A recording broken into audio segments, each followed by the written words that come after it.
Hello and welcome to Pilgrim's Light Program, episode number 24.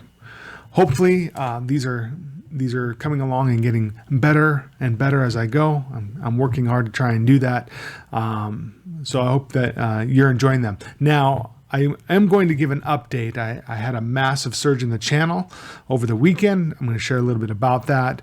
I'm also got some insights from the Bible reading I was doing today. God kind of slaps you in the face with a few of these things. So Matthew 12:25, a kingdom divided against itself. That really spoke to me, especially with what happened this morning when I wake up this morning and I hear this phone call. This recorded phone call. We'll get into that. Also, as I was studying, Luke 8:15. Now, this is not on my reading schedule. Something grabbed me, and I had to look something up, and I looked it up, and insight. So I'll be sharing that as well. And then finally, something I think is pretty important, which is sharing what earlier Americans wrote, what earlier Americans did, especially in the Congress. And today we have Samuel Sullivan Cox out of my book here. In God We Still Trust. Excellent book. If you can get a hold of a copy of it, it's out of print. So you just search for it. You can search for it and you can get yourself a copy if you'd like. But I'll be reading a little bit out of that today because it just blows my mind how far we've come from the earlier days of America until now. It's almost like it's a different place, but the founding principles are still there.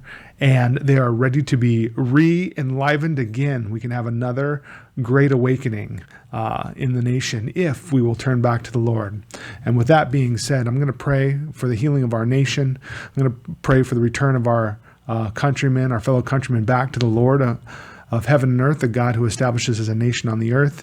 And then we're going to get right into the episode. So if you would like to, you can join with me or just listen. Father in heaven, we as a nation need you back in our lives. We need to have your word instilled within us. We need to guide our lives by your principles, and we need to return wholeheartedly to serving you, being devoted to you like we were in the beginning. Like the Church of Ephesus, we seem to have lost our first love. And not only have we lost our first love, we've lost the love for each other, the unity of our fellow countrymen, and we have been split apart. And Father, I just pray that you would heal the divisions in our land, that your servants would turn and see your face and come back to your kingdom, to return, to repent, and to do the things we did at first.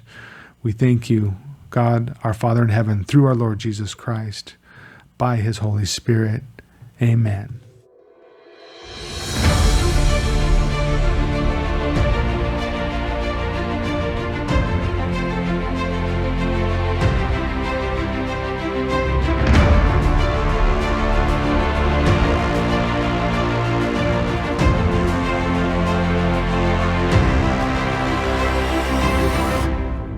All right, so that intro didn't scare you off and you're still here. Okay, let's get right down to it.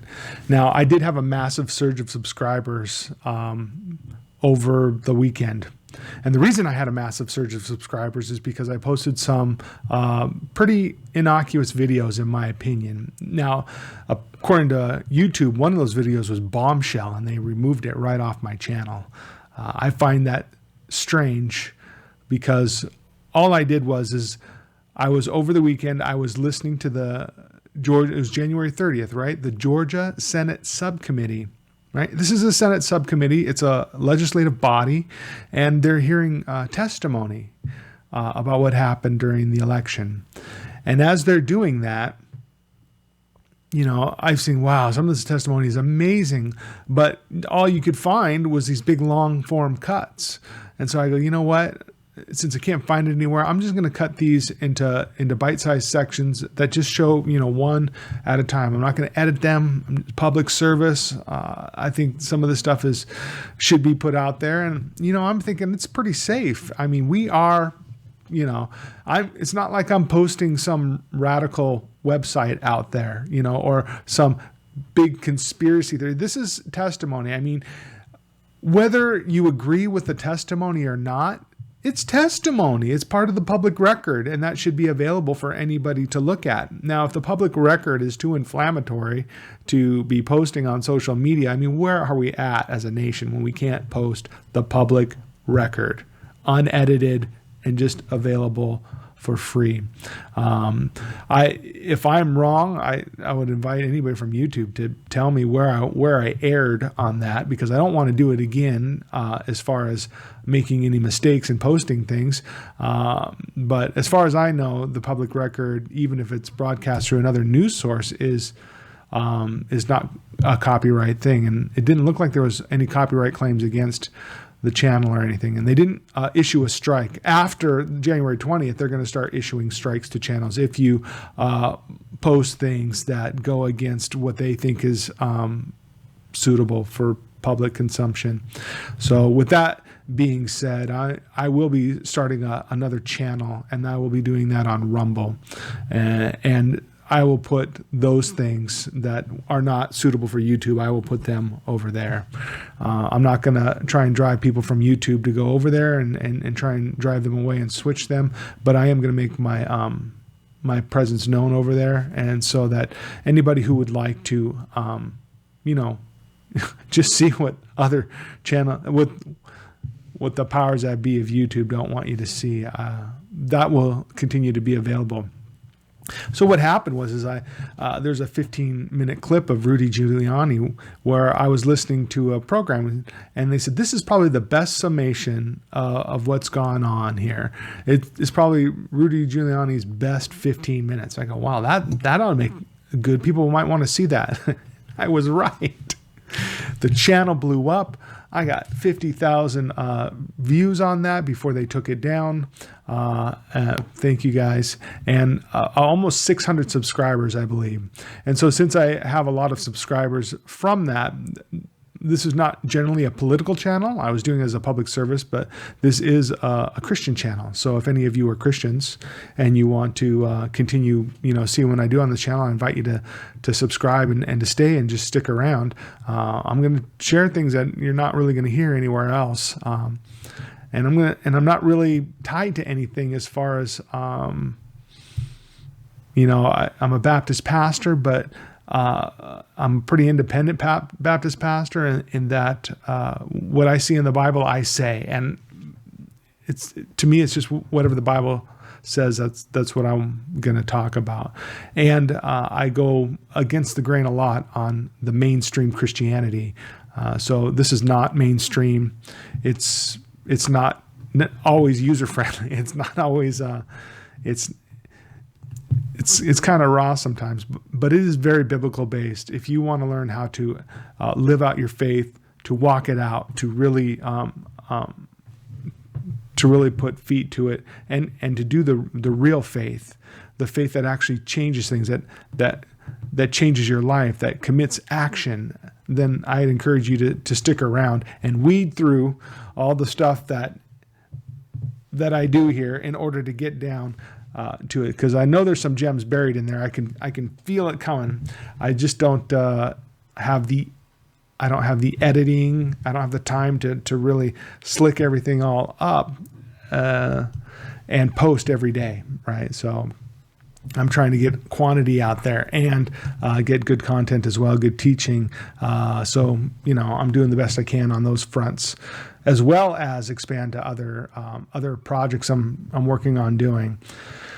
So that's basically what's going on with this channel, and that's it. So if you were wondering, if you're like, I don't think I'm getting a lot of subscribers that watch. It's very small what goes on this program as far as the reach and who views this. So but I do feel I owe it to some loyal subscribers to let them know kind of what happened and what was I thinking and why did I do that. Just because I believe in action, and I believe that people need to know things, and I was just trying to do a little public service there. It actually was a benefit for the channel. I think net benefit. And so I'm going to continue to see what I can do to help people out, get the information that they need on this platform. But whatever rules they put on this platform, of course, I'm going to abide by, but I will just choose another platform to post certain content. So I'll start putting the link to my website, and then on my website, you can go and follow whatever else. I'm going to have at pilgrimslight.org. It's live again now. I'm working on getting to it and getting some things put on there, things about fasting, things about Bible reading schedules, and also good sources of media outlets that I listen to, and good sources of news information that are getting harder and harder to find as the censorship descends upon the free speech America, right? Okay. So now this pertains to what I read in Matthew 12:25 pertains to our current situation. It's sad but true, and it just hit me right between the eyes. And this is why I read the Bible. I read the Bible because there's a confluence of what happens when you read the Bible, when you're looking through Scripture, right, and you're reading it. And when you're reading more than one place at a time, when you're reading in different spots, like I am, it could be 2 spots, 3 spots. In my case, it's 10 spots, right? There's cross-referencing that goes on, and the Bible against itself changes every time that you go through it that way. And not only that, the Word of God changes where you're at your life. So as you grow older, you get more experience, you read the same words again, it comes at you a different way. And then we, as spiritual beings, as human beings, we are traveling through time. And so as we travel through time, things that are going around us in history, in the reality that we live in, those also interact with the text. And that's why you don't just read the Bible once and put it down. You read it over and over and over again, because you're going to read something that is timely. And that's what happened here today. And the context is that Jesus is being accused, right, of evil deeds. And the evil deeds are this. He's casting out demons by Beelzebub, right? That's what it says here. Well, it says Beelzebul. That's what it says here, Beelzebul. So Baal-Zevuv in Hebrew. Baal means Lord, Zevuv is flies. I always think that's funny. Zevuv. Zevuv is flies. So Baal-Zevuv is the Lord of the flies. Now, for that to be a reference that you would understand, in the temple, there were no flies in the temple, even though they were slaughtering animals day and night. Part of that had to do with divine protection, and another part had to do with the temple incense, which was palpable in the air, and bugs did not go near it. It's kind of like lighting a citronellus candle on steroids in the temple. So there were no flies. So the Lord of the flies, those are unclean animals. They're not kosher. They're not, and if they were landing all over the meat of the sacrifice, that would be seen as something impure and defiling. So the Lord of the flies is, it's saying it's about an unclean thing, an unclean spirit. It has to do with all of that. But so he's getting slandered by these Pharisees. All the crowds were amazed. Well, here, I'll just read a few verses here, starting in verse 22. Then a demon-possessed man who was blind and mute was brought to Jesus, and he healed him, so that the mute man spoke and saw. Now, this is things that the chief priests and scribes and those who would take care of these things, they weren't always able to do that, because part of casting out the demon, sometimes it would require them to speak with the one that was inhabiting the person, the spirit that was inhabiting the person. So if the person couldn't speak, if they were muted, right, then, if they were muted, then they couldn't, it was harder to cast out, and a lot of them couldn't do it. So Jesus was able to do that. And so that's why the crowds were amazed and were saying, this man cannot be the son of David, can he? So would they say son of David? They're going, Messiah, son of David, right? This man can't be the Messiah, son of David, can he? And when in fact, that's exactly what was going on here. But in verse 24, when the Pharisees heard this, they said, "This man casts out demons only by Beelzebub, the ruler of the demons." Right? The Lord of the Flies, ruler of the demons. So he's using basically Hasatan, Satan, to cast out Satan. And knowing their thoughts, Jesus said to them, "Any kingdom divided against itself is laid waste, and any city or house divided against itself will not stand." So when I was reading that, I wasn't looking at all the context. The context I was looking at is, even though Jesus is saying in that context in Matthew, it's a truism. It holds true. A nation divided against itself cannot stand. A house, a city, a rule divided against itself cannot stand. And here's the problem. We have people in this country that are trying to, we're living in a divided nation. Our nation is divided. And our nation divided cannot stand. A divided nation cannot stand. And that's what hit me about the verse. Divided, united we stand, divided we fall. I mean, that truism, that axiom, right, is absolutely true. So we have to find out how we're going to be united, right? And the only thing that I feel that we can be united on is, all of us should be able to unite around the Constitution, right, of the United States. As Americans, that's the law of the land. That's how our country is run. However, being united in around the Constitution is not enough. And the reason that it's not enough is because if you do not have the guiding light of the Bible and Christianity or biblical faith, the Judeo-Christian ethic, if you don't have the guiding light of that, the nation doesn't work. It just doesn't work. And so those who would want to take over the nation and run it a different way other than the biblical way, they're going to divide the nation, because there's some of us that aren't going to go that way. And you will not be able to stand. We won't be able to stand that way, right? So there's only one thing that you can do if the believers aren't going to stand that way, and then we will be a divided nation, because there's still enough of us that remember God and country. There's still enough of us. You have to kill us all. You have to kill tens of millions of us in order to change the nation. And even then, the cat's out of the bag. You will not be able to hide freedom. It just won't happen. It won't happen. So, believers, those who believe in God, you divided, we will not stand. If we do not actually start putting into practice the Bible, we will not stand. It's the foundation of our nation. It is the bedrock of our country. We cannot throw out the Bible and the God of heaven and earth.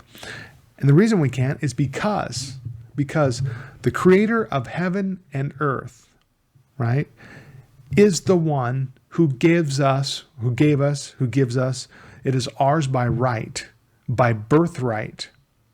The rights that we enjoy in this country are ours by birthright. We broke away from those who wanted to deprive us of what God had already given us. All right? And I believe that's why God established us as a nation and prospered us, because we understood a fact that nobody else had really understood before. Because Jesus said to his disciples, the world wants to lord over each other. They want to rule each other. But you, if you are in my kingdom, the one who is the servant of all shall be the greatest.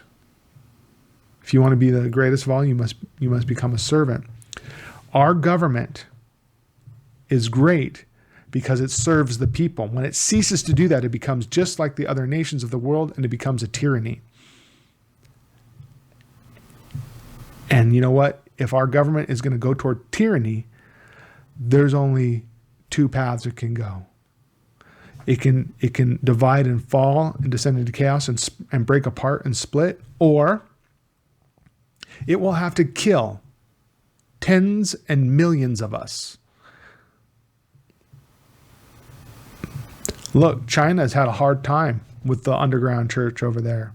There's probably more believers in China than there are people in the United States. You cannot stamp us out. We're not going anywhere, right? That's why we founded the nation, so that there would be a beacon of light on the earth, of freedom, of hope, of liberty.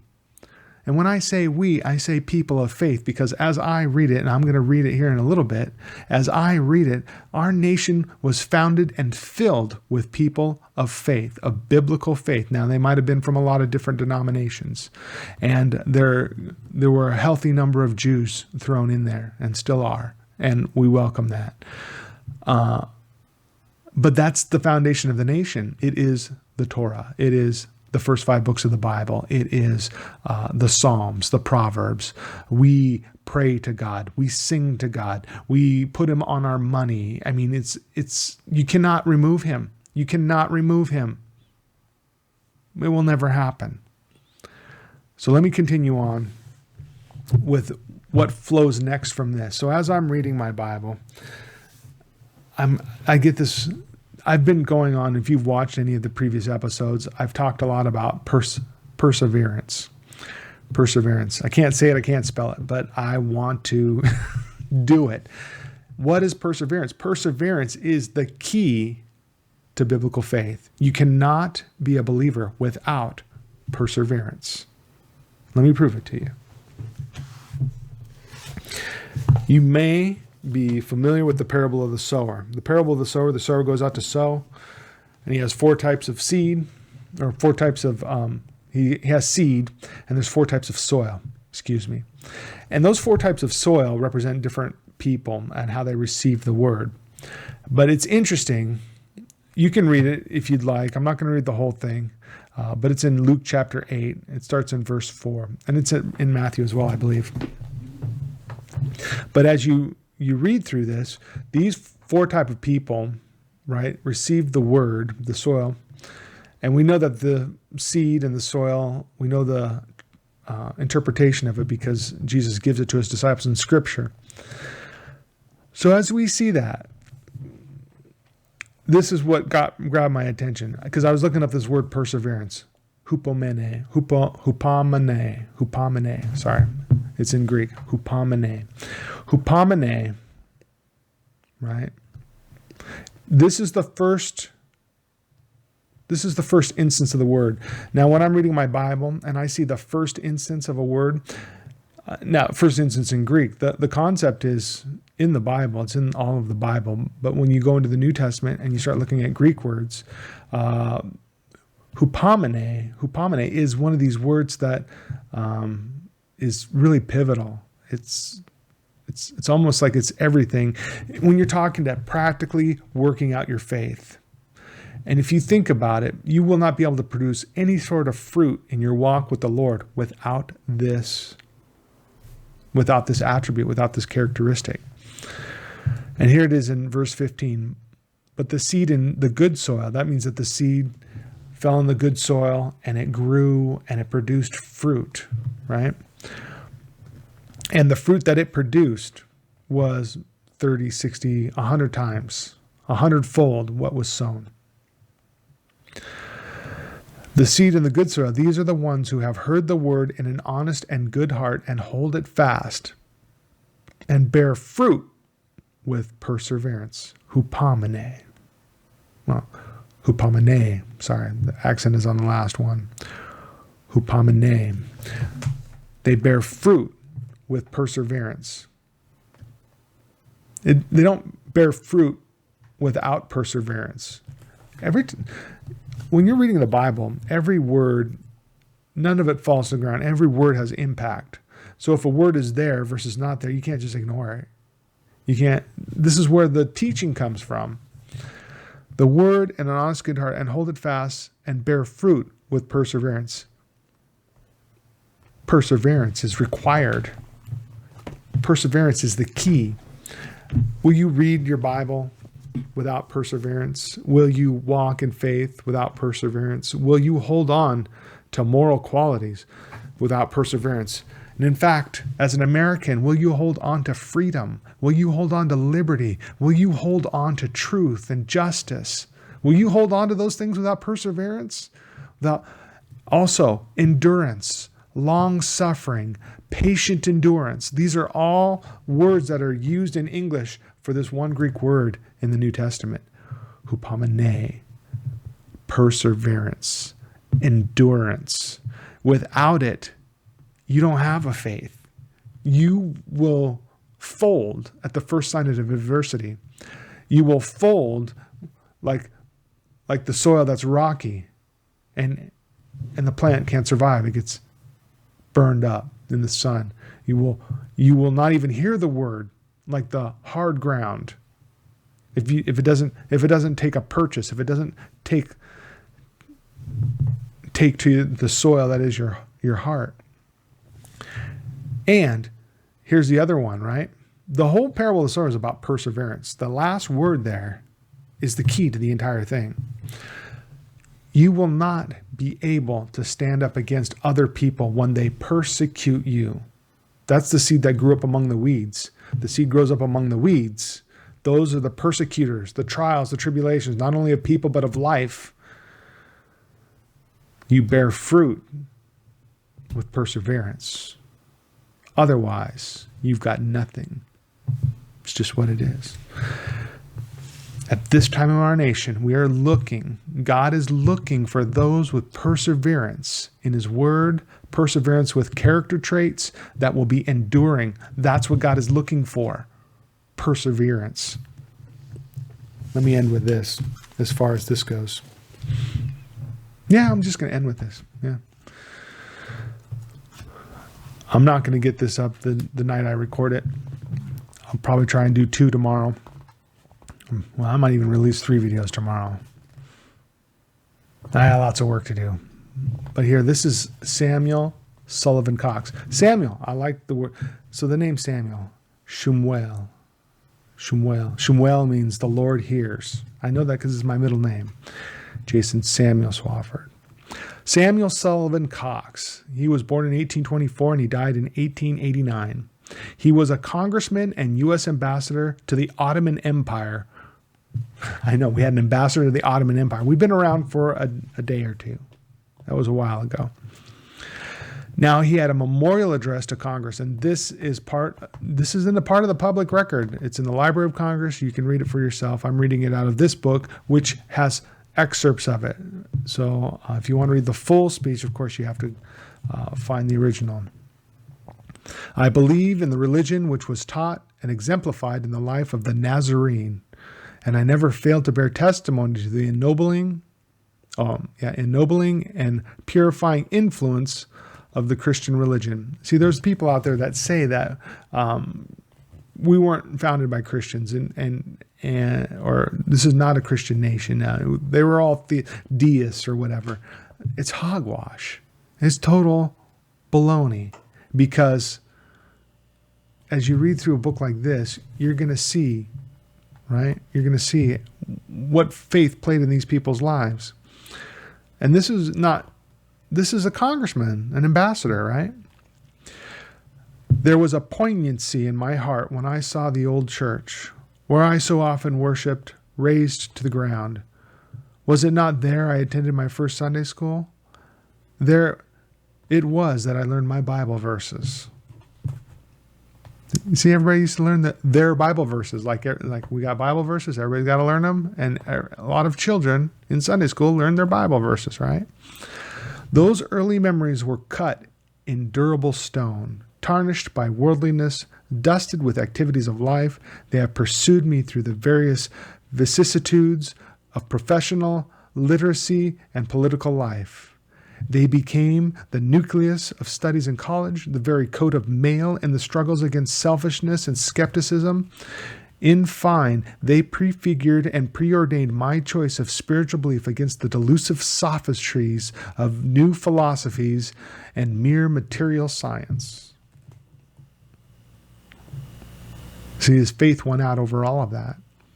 They have enabled me in following and studying the physical advancement of the past century to perceive in all the atoms, forms, and forces of nature and the phenomena of mind, the truth and benignity of the great scheme of human redemption, which is founded on the veracity of Christ and becomes, with lapsing years, more beautiful with the white radiance of an ennobling spirituality.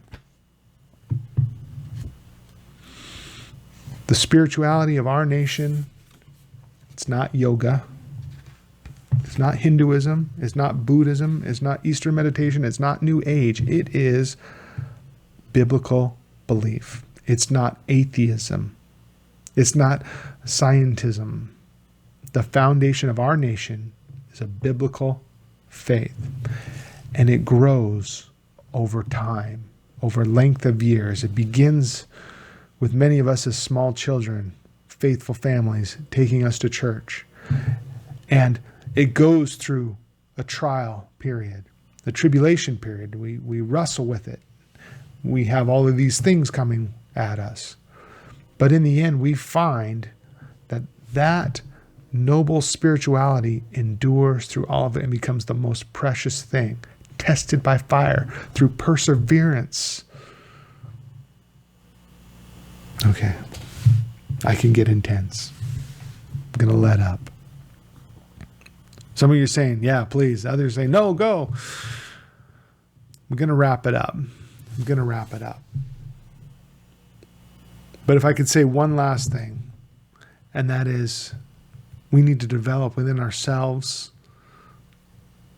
personal perseverance in truth, justice, and righteousness. We have to develop moral fortitude to stand on what we believe. And we need to believe the right things. We need to believe the right way. God is calling his nation, the United States of America, back to him. Through all these trials and tribulations, he's calling us back. It's time to return. Let's go back. I'm on my way. Come, join me. We'll all go back together. It'll be great. Most of us don't even know what it's like to live in a national unity under the Lord. The early Americans did. And it was a beautiful and wonderful thing. Not that there weren't problems. Everyone likes to bring up the negative. But the reality is we became the most prosperous nation, defender of freedom. We became that on the earth because of what God did for us and what we said we were going to do for God. We need to go back to it. All right. I'm done. But before I go, I end every episode with the blessing that God commanded us to say over his people. And that blessing is, may the Lord bless you and keep you. May the Lord cause his face to shine upon you. May the Lord lift you up in his countenance and give you peace. And I always do it in Hebrew because I just love the way it sounds, and it has some impact and power in Hebrew as well. Yevarechecha Adonai v'yishmerecha. Ya'er Adonai panav alecha v'hunecha. Yisa Adonai panav alecha v'yasem lecha shalom. All right. Taking off. Have a good one, and we'll see you next time.